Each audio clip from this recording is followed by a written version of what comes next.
Welcome to Learning English, a daily 30-minute program from the Voice of America.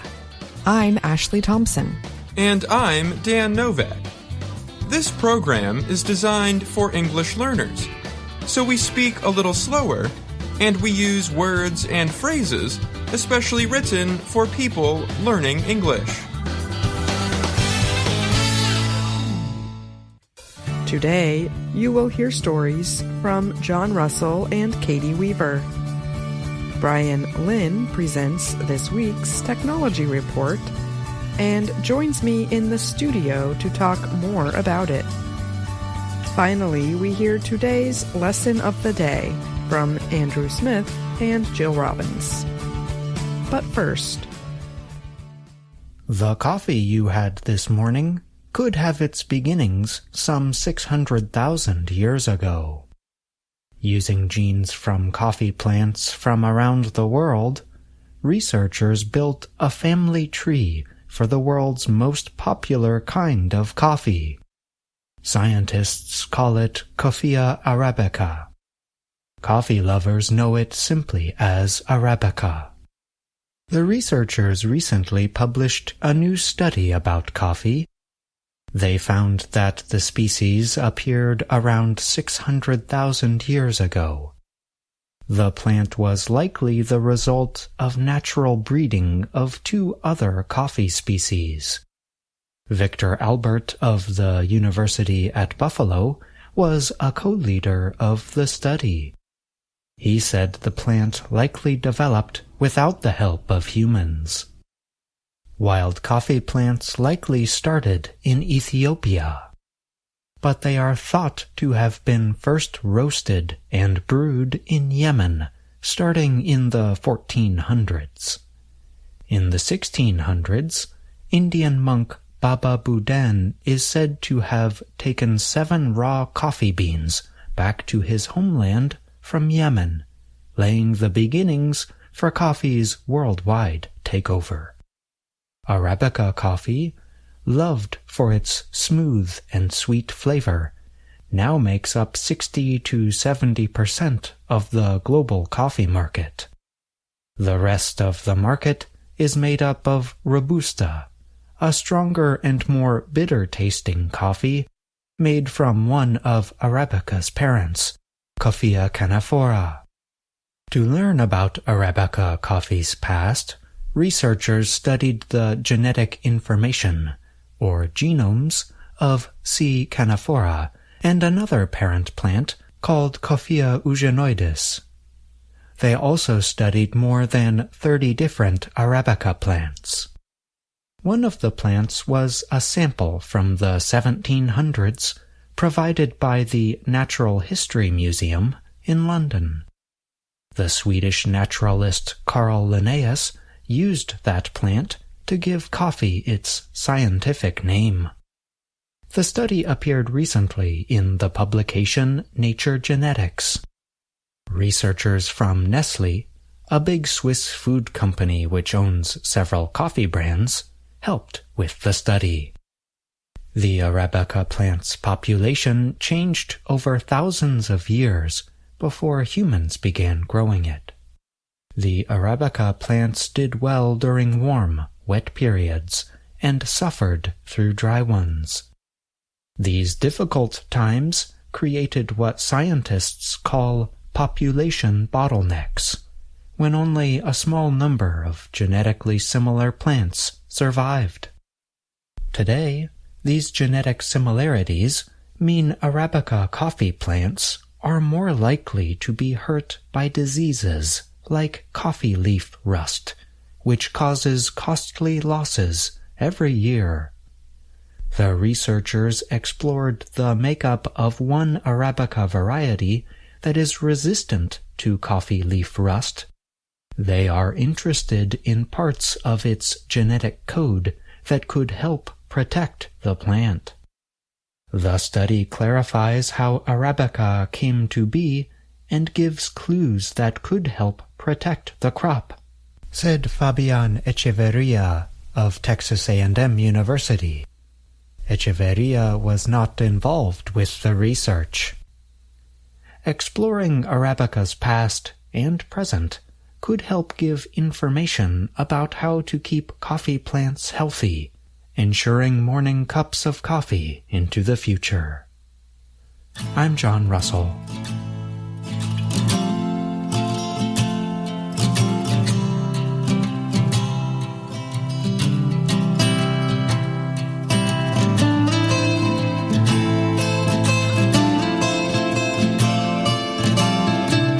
Rainfall in the United Arab Emirates, flooded streets in the desert nation, and closed Dubai International Airport on Wednesday. The state-run WAM news agency called the rain that began Tuesday a historic weather event. It reported the rainfall as higher than anything documented since the start of data collection in 1949. Rain also fell in Bahrain, Oman, Qatar, and Saudi Arabia. However, the rains were more severe across the UAE. One possible cause of the record weather may have been cloud seeding. Cloud seeding is done to increase rainfall. Small planes burn special salt material as they fly through clouds. Several news reports said members of the National Center for Meteorology reported they flew 6 or 7 cloud seeding flights before the rains. An Associated Press examination of flight data showed one aircraft involved in cloud seeding efforts flew around the country Monday. The center did not answer questions Wednesday from the AP. The UAE heavily depends on desalination factories to provide the country with water. The process requires a lot of energy. The UAE seeds clouds partly to increase its limited groundwater. Scientists say climate change in general is responsible for more intense weather, including extreme storms, droughts, floods, and wildfires around the world. Data collected at Dubai International Airport showed that the rains began late Monday. It soaked the sands and roadways of Dubai with some 20 millimeters of rain. The storms intensified Tuesday and continued throughout the day, dropping more rain and hail on the city. By the end of Tuesday, more than 142 millimeters of rainfall had hit Dubai over 24 hours. For comparison, the airport usually averages 94.7 millimeters of rain yearly. Dubai Airport, the world's busiest for international travel, was closed Tuesday night. Standing water flooded taxi stands and surrounding roads. A passenger told the AP, "You cannot get a taxi. There's people sleeping in the metro station. There's people sleeping in the airport." On Wednesday morning, airport officials said the flooding limited transportation and flight crews could not reach the airfield. Recovery will take some time, the airport said on the social media website X. Paul Griffiths, the airport's leader, said some aircraft had been sent to Dubai World Central, a second airfield. Griffiths told the state-owned radio station Dubai Eye, "In living memory, I don't think anyone has ever seen conditions like it." He added, "We are working as hard as we possibly can to make sure our customers and staff are looked after." Schools across the UAE closed ahead of the storm, and government employees were working from home mostly. Officials sent tanker trucks out into the streets and highways to pump away the water. But high water flooded some homes, forcing people to escape. Some slept in their flooded vehicles Tuesday night. One 70-year-old man died when floodwaters carried away his vehicle. Khatam el-Shakla, an area near Al Ain in Abu Dhabi, saw 254 millimeters of rain Tuesday, the most anywhere in the country, officials said. Rain is unusual in the UAE, but it does happen at times during cooler winter months. Many roads and other areas lack pump, piping, or other systems to deal with heavy rainfall. In neighboring Oman, at least 19 people were killed in heavy rains in recent days, the country's National Committee for Emergency Management said. I'm Katie Weaver. I don't ever slow up, no I don't take shit. I got no love for the fakeness. If you wanna play tough and wanna hate this, I'll always show up. I don't ever slow up, no I don't take shit. A report by a cybersecurity company suggests that nearly half of the world's internet traffic is now produced by computer systems called bots. A bot is a software program that often works by itself on the internet to perform the same kinds of actions as humans do. The report, produced by California-based internet security company Imperva, found that 49.6% of worldwide internet traffic came from bots in 2023. That is the highest level reported since the company started examining bot traffic levels in 2013. Traffic from human users fell to 50.4%. Imperva's study also found that web traffic linked to bad bots grew to 32% in 2023, a rise of 30.2% from 2022. Nandhi Singh heads application security at Imperva. She said in a statement that bots are currently one of the most pervasive and growing threats facing every industry. Bots are generally designed to visit websites and independently search for many kinds of online information. They are able to operate at much greater speeds than humans and can process repeated searches and process large amounts of data. Online search advisor Yoast notes that some bots are considered good because they are built to carry out legal, productive activities for businesses. Bots can also be useful to individuals through tools such as OpenAI's chatbot ChatGPT. A chatbot also operates online independently, but can assist humans with searching, writing, or processing large amounts of data in a short period. ChatGPT and similar tools are known as generative artificial intelligence, AI. Other bots are considered malicious or bad because they are trained to hack or break into network computer systems. These kinds of bots present themselves as humans and collect private data or financial information that can be used to commit crimes. And some bots are designed to spread misinformation and false news.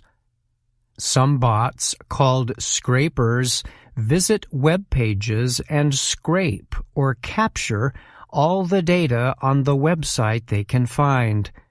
Another kind is known as a spam bot, which is designed to overload a website or social media service with messages or emails.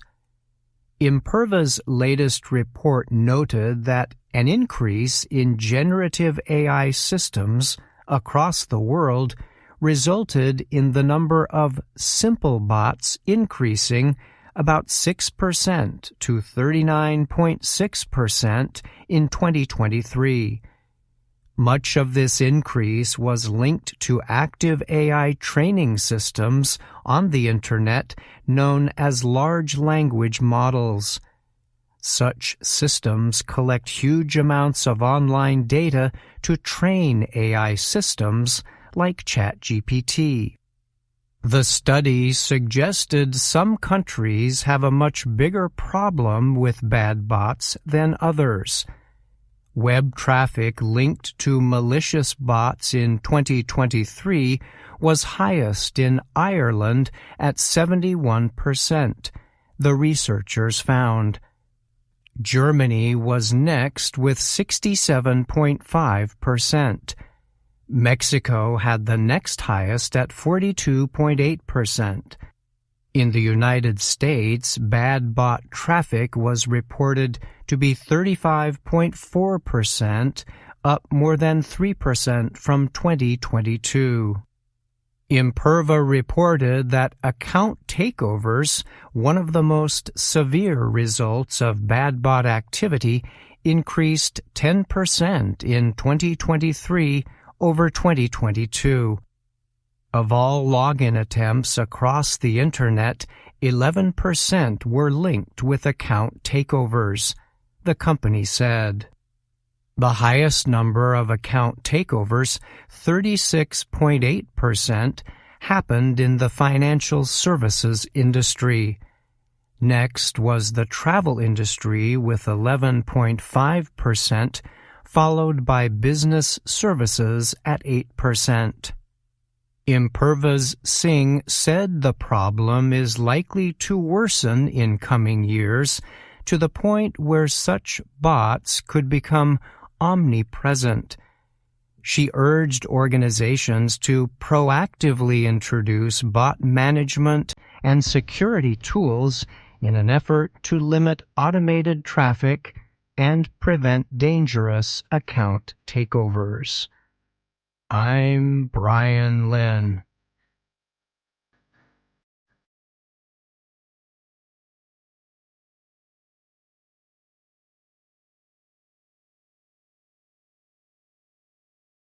Brian Lynn is here now to talk more about his technology report.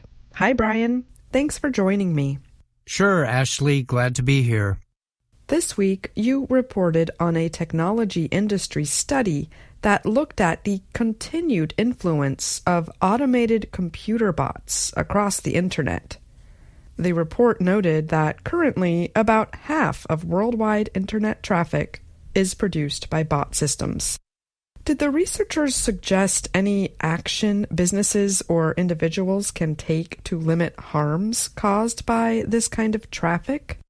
Yes, so the advice given by security experts to businesses, for example, is to build up all the company's digital defenses and try to prevent any holes in server security that might result in account takeovers, which can be very dangerous.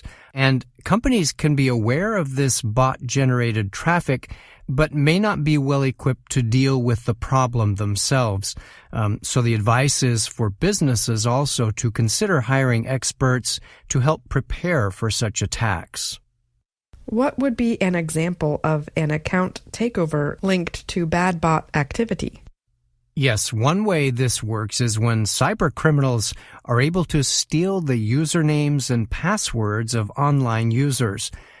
Armed with these, they can then deploy many bots to get into and really take over those user accounts.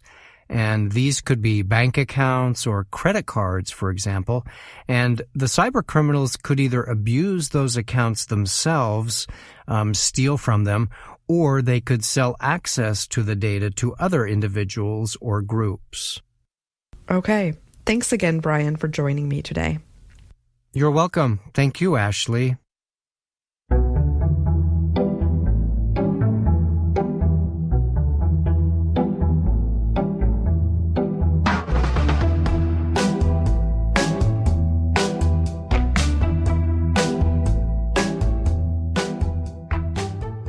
Hello, my name is Anna Mateo. And my name is Jill Robbins. You're listening to the lesson of the day on the Learning English podcast. Welcome to the part of the show where we help you do more with our series, Let's Learn English. This series shows Anna Mateo in her work and life in Washington, D.C. We talked about lessons 21 and 22 in our recent podcasts. Today, we'll take a closer look at lesson 22. Anna is planning her new children's show with her producer, Amelia. Washington, D.C. has 4 seasons: winter, spring, summer, and autumn, or fall. My favorite season is summer because of summer vacation. Hey, that will be a great subject for my new work assignment, the children's show.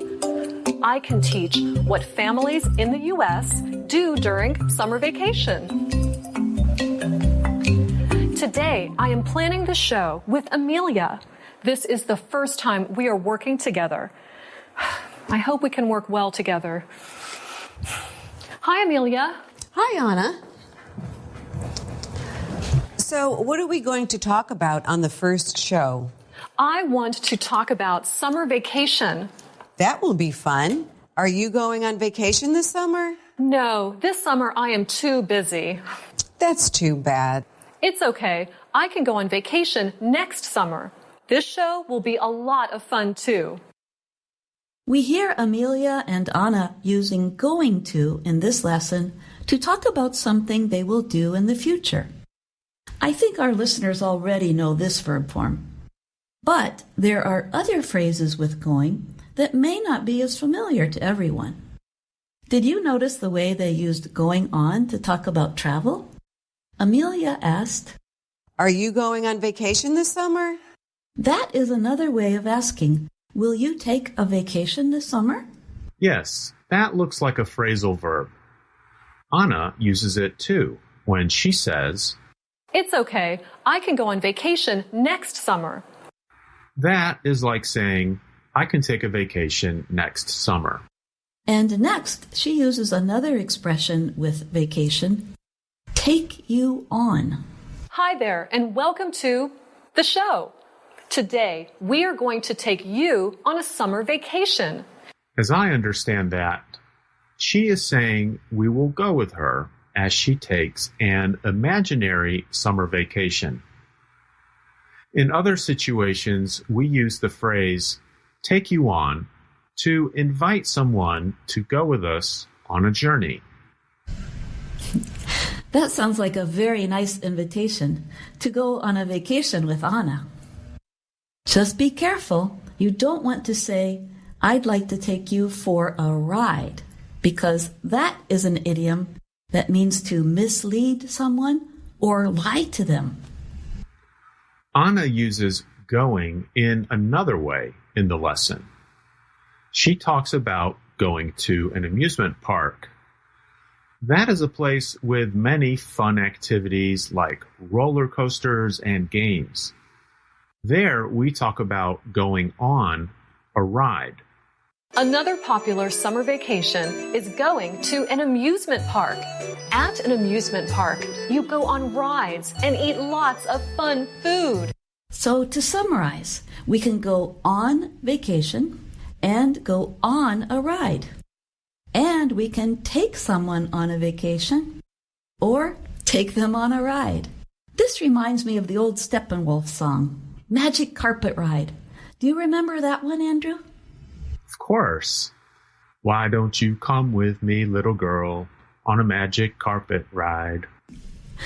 Our listeners may remember the story about Aladdin and the magic lamp. A genie takes him on a ride on a flying carpet.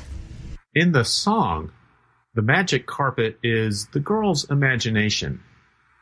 Jill, all this talk about summer vacation makes me a little sad because summer has ended here and we are moving into fall.